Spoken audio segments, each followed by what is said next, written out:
کانٹوں بھرا راستہ۔ عارف اخبار کی ایک خبر پڑھ کر چونک سا گیا۔ اس کے چہرے پر ایک دم تشویش اور پریشانی کے آثار نمودار ہو گئے تھے۔ میں نے وجہ پوچھی تو وہ بولا، قیوم صاحب ہرگز ایسا نہیں کر سکتے۔ وہ ایک نہایت ایماندار اور فرض شناس ملازم تھے۔ لیکن ہوا کیا؟ میرا تجسس بڑھتا جا رہا تھا۔ بیچارے رشوت کے الزام میں دھر لیے گئے ہیں، عارف نے دکھی لہجے میں کہا۔ تم انہیں کیسے جانتے ہو اور کیسے کہہ سکتے ہو کہ ان پر رشوت خوری کا الزام جھوٹا ہے؟ میں نے پوچھا تو عارف نے غصیلی نظروں سے مجھے دیکھا، مجھے کرسی پر بیٹھنے کا اشارہ کیا اور بتانے لگا، یہ ان دنوں کی بات ہے جب ریونیو ڈپارٹمنٹ میں مجھے ملازمت ملی تھی۔ پہلے ہی دن میں نے ایک 50-55 سالہ آدمی کو، جو شکل و صورت سے کافی پڑھا لکھا دکھائی دے رہا تھا، کسی دوسرے آدمی پر برستے دیکھا، جس سے سیکشن کے ماحول میں کچھ تناؤ سا پیدا ہو گیا۔ مجھے میرے سینئر نے بتایا کہ یہ قیوم صاحب ہیں اور دوسرا شخص کوئی اجنبی ہے، لیکن یہ گرج برس کیوں ہوئی یہ وہ بھی نہ بتا سکا۔ بہرحال یہ میرا قیوم صاحب سے پہلا بلا واسطہ تعارف تھا۔ مجھے وہ ایک سخت گیر قسم کی شخصیت نظر آئی۔ جب مجھے یہ معلوم ہوا کہ وہ کلرک بھرتی ہوئے تھے اور 15 برس گزرنے کے باوجود وہ ہیڈ کلرک سے اوپر نہ جا سکے، تو مجھے ان کے بارے میں یہ اندازہ لگانے میں ذرا بھی دیر نہ ہوئی کہ وہ اپنی سخت مزاج اور آدم بیزار شخصیت کی وجہ سے ترقی نہ کر پائے ہوں گے۔ میری ان سے کبھی بھی بات چیت نہیں ہوئی تھی۔ سچ پوچھو تو میں ان سے کترانے لگا تھا۔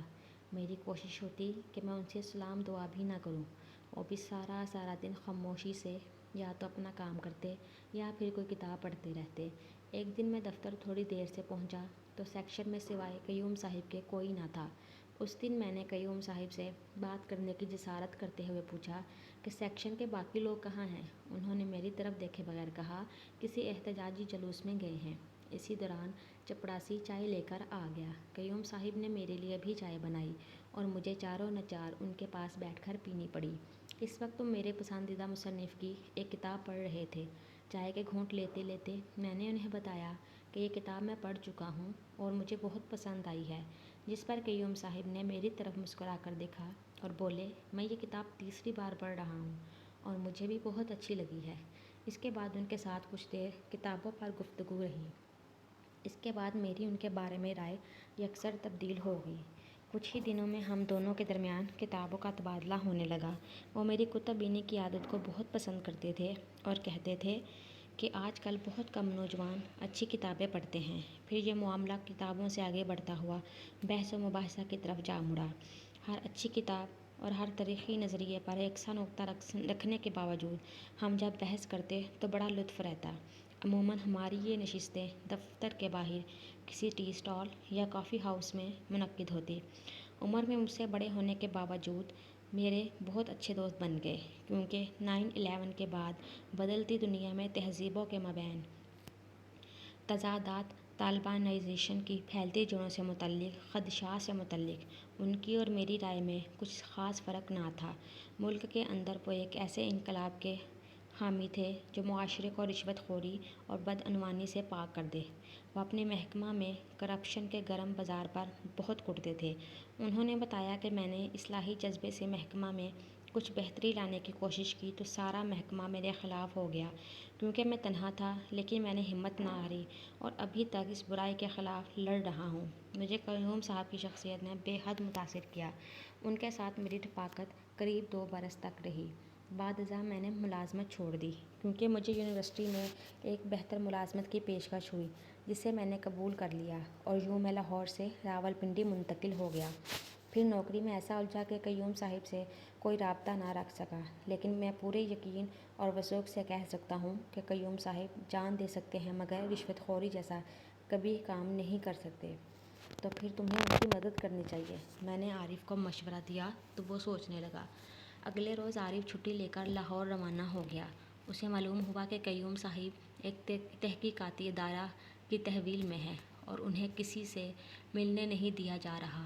بہرحال عارف اپنے تعلق واسطے کی بنیاد پر قیوم صاحب سے ملا تو انہوں نے عارف کو بتایا، 3 ماہ پرانی بات ہے، مجھے میرے سینئر آفیسر نے ایک ایسی فائل پر دستخط کے لیے دباؤ ڈالا جسے میں نے پڑھا ہی نہ تھا۔ میرا اصرار تھا کہ میں پڑھے بغیر دستخط نہیں کروں گا، یہ میرا اصول ہے۔ کئی روز ہمارے درمیان یہ کشمکش چلتی رہی۔ بالآخر میری اصول پسندی کو ہٹ دھرمی قرار دے کر انہوں نے ایک روز مجھے بلایا اور کہا کہ میں یہ فائل پڑھ سکتا ہوں، لیکن مجھے اس کے بعد ہر حال میں اس پر دستخط کرنا ہوں گے۔ میں یہ بات سن کر چپ ہو گیا اور فائل کا مطالعہ کرنے لگا، جو 23 کروڑ کی کرپشن کی ایک داستان تھی، جس کی منظوری کے لیے مجھے بھی ملوث کیا گیا تھا، کیونکہ بہرحال میرے دستخطوں کے بغیر اس فائل نے دیگر تمام مراحل طے کرنے تھے، لیکن اس فائل میں بڑے عمدہ طریقے سے ساری کرپشن مجھ پر ڈالی جا رہی تھی۔ ظاہری بات ہے یہ کام میرے لیے ناممکن تھا، جس کے لیے مجھے 10 لاکھ کی رشوت کی بھی پیشکش ہوئی۔ میری بیوی کو کینسر ہے اور مجھے پیسوں کی اشد ضرورت ہے، لیکن میں حرام کی کمائی سے اپنی بیوی کا علاج کروانا ہرگز پسند نہیں کروں گا، بھلے اس کی جان ہی چلی جائے۔ میں نے دستخط کرنے سے واشگاف الفاظ میں انکار کر دیا اور یہ بھی اعلانیہ کہہ دیا کہ میں اس فائل کو نیب تک لے جاؤں گا، اور میں ایسا کرنا ہی چاہتا تھا کہ ایک روز چند آدمی میرے گھر آئے اور مجھے اٹھا کر لے گئے۔ مجھے یہاں لایا گیا اور مسلسل پوچھ گچھ کی جا رہی ہے۔ میں نے کرپشن میں ملوث اپنے محکمہ کے تمام افسران کے نام بھی ظاہر کیے ہیں، لیکن کسی نے ان پر اب تک ہاتھ نہیں ڈالا، البتہ مجھ پر بڑے کیس ڈال دیے ہیں۔ یہ سارا قصہ سنانے کے بعد انہوں نے عارف سے کہا، مجھے اپنی اہلیہ کی بڑی فکر ہے، کیونکہ اس کو کوئی خیر خبر مجھے نہیں۔ عارف نے انہیں تسلی دی کہ وہ پتہ کر کے بتائے گا۔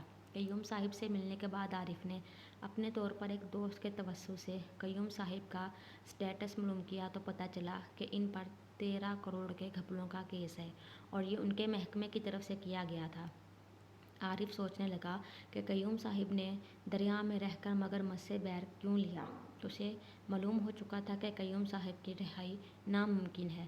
اپنے طور پر اس نے ان کے لیے کوشش بھی کی، مگر اتنے بڑے الزام کے بعد یہ تمام کوششیں بیکار تھیں۔ عارف قیوم صاحب کی بیوی کے علاج کے لیے ہر ممکن مدد کرتا رہا، لیکن کینسر آخری سٹیج میں تھا، لہٰذا وہ اس دنیا سے رخصت ہو گئے۔ عارف کی قیوم صاحب سے دوبارہ ملاقات نہ ہو سکی، لیکن اسے معلوم ہوا کہ وہ 10 برس کے لیے جیل بھیجے دیے گئے ہیں، اور سنا ہے کہ وہ جیل میں ایک کتاب لکھ رہے ہیں جس کا عنوان ہے، پاکستان میں کرپشن کا خاتمہ کیسے ممکن ہو سکتا ہے۔